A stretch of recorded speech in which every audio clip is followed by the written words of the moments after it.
Tinggal tambah susu atau es krim. Cara seru dan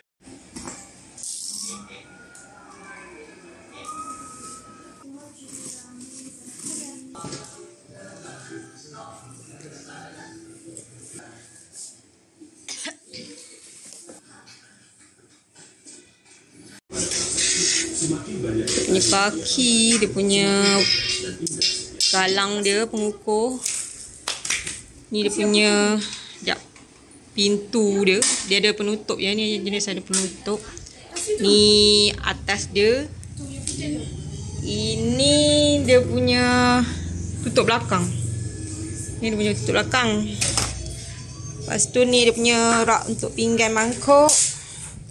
Ni dia bagi untuk letak cutlery, untuk cutting board, untuk pisau, untuk dishwash. So kita nak merakit dia.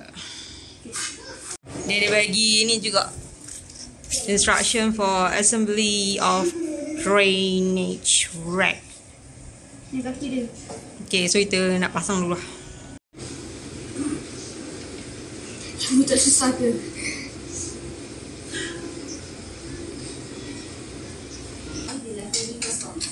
Pria ini tidak sedang. Sekolahnya kalau dia sering dibully sama teman-teman, tapi pihak sekolah nggak ngelakuin apa-apa, dan pas hari kelulusan dia udah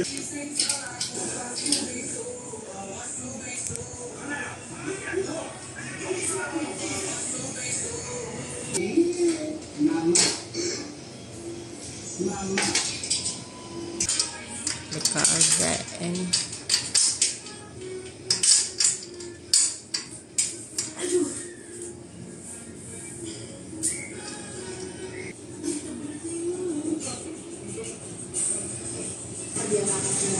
yang satu ini yang menurut kita paling keren. Ini cowok dengan santai kalor. Bagaimana fans?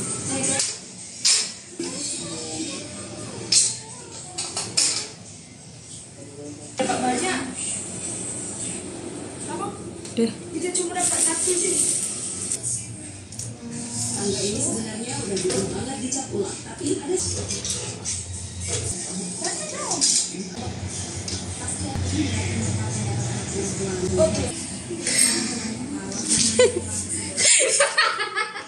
Dia punya pasang tu berpeluh-peluh.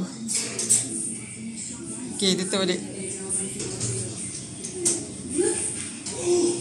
Ini nanti ibu ketinggalan lah. Ada bekas jari kecil. Okay, dah siap dah pasang semua. Lepas tu ni dia punya tempat ni dia punya tempat pisau. Adik buat benda simple macam ni. Okay, lepas tu selit kan.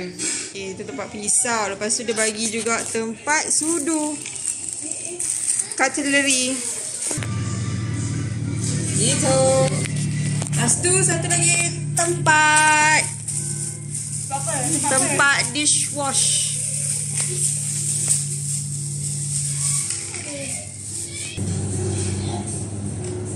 Okay, dishwash sini juga. Ni kat sini. Papan potong. Untuk papan potong. Yang tu tepi. Selit kat tepi dia. Ya, letak aja kat situ. Untuk gantung senduk ke apa ke.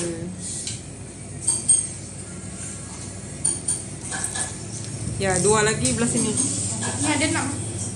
Tak 3 situ, 3 tu. Ingatkan meja. Dia tak tinggal lah. Tak nampak ke situ. Ni